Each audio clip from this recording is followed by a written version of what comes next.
Yes, katika mastori ya entertainment bwana, leo hii ninayo hii ambayo imekuwa ni trending story sana katika mitandao ya kijamii baada ya msanii Diamond Platnumz Simba la Masimba Dangote kuachia ngoma yake ambayo kwa sasa imekuwa ikifanya vizuri sana na imekwenda viral. Nimeona imeshaingia trending katika nchi mbalimbali ikiwemo Tanzania, Oman, Kenya, Saudi Arabia na nchi zingine nyingi duniani. Sasa story kubwa si kwa wimbo huu kuingia trending. Story kubwa ni kuhusiana na mambo ya kukopi na kupesti, kwa maana wengi wamekuwa wakisema kwamba Diamond Platnumz Simba la Masimba ameweza kukopi melody ya mfalme wa Bongo Flava Ali Kiba. Ukisikiliza vizuri mwanzoni kabisa Diamond Platnumz anaanza kusema ho ho ho ho sasa melodi hiyo bwana, ukija kusikiliza ngoma ya kwake Nandy ambayo amemshirikisha Alikiba, ilikuwa ni remix ile.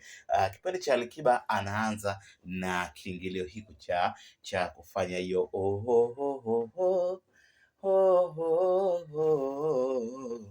Tofauti ni kwamba kwa Alikiba imekuwa kama imechangamka fulani hivi na Diamond Platnumz amefanya kama kupozesha, lakini melody ni ile ile. Sasa hiki ndicho kimefanya watu waweze kudiscuss na kuona, je, Simba ameishiwa au ndo ule msemo unaosema kwamba Simba akikosa nyama basi hata kisamvu ama majani yote anakula. So imekuwa ni trending story sana. Nafikiri kama utapata nafasi ya kwenda kuisikiliza melody ya Alikiba katika wimbo ule wa Nandy, lakini pia ukasikiliza hii ngoma mpya ya Diamond Platnumz, utaona kweli hivi vitu vinafanana sana. Sasa siri iko wapi? Nataka nikujuze kitu kimoja ambacho pengine wengi hawakukijua.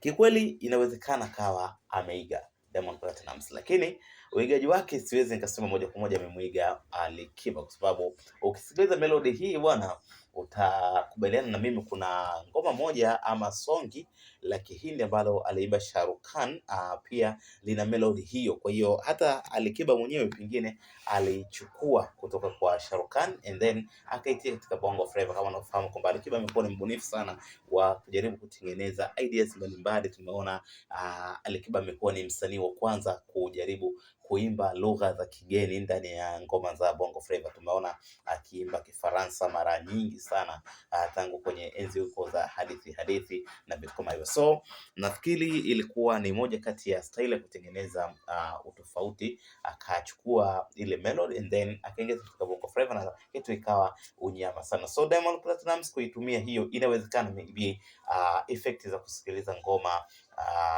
ya Alikiba sana and then wakati mwingine melody zinakuwa zinakaa, so hata unapoandika ngoma mpya inakuwa ile melody inakuja na pengine unaweza kusahau kwamba melody hii kama ilishawahi kutumika.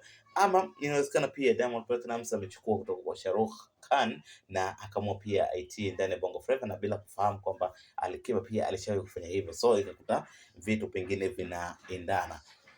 Lakini sasa imekuwa ni talk of the town. Nimeona katika mitandao ya kijamii, ukiingia Instagram kumechafuka sana, ukiingia TikTok vile vile watu wamekuwa wakidiscuss sana hii issue ya copy and paste, na wengi wakimtupia lawama Diamond Platnumz kumwambia kwamba ameweza kukopi idea ya mfumo wa Bongo Flava Alikiba. Lakini pia niliona pia hata kwa page ya Suma Mnazaleti ambaye pia alikuwa ni mwanamuziki amejaribu kushare hiyo na akasema kwamba and that's why tunasema king always be a king, na ndio maana wamekuwa wakimwiga mtu mkubwa kama Diamond Platnumz anakuja kuiga melody ya mfalme Bongo Flava Alikiba, inaonyesha ni udhaifu mkubwa sana. So nini maoni yako? Tupatie kwenye comment section, utakuwa umefanya unyama sana. Unahisi Diamond Platnumz ni nini kimemfanya atumie melody ambayo Alikiba tayari ameshatumia? Maoni yako ni muhimu sana, tuelekee kwenye comment section. Subscribe, like na kushare video zetu na wengine wapate nafasi kuja kutazama.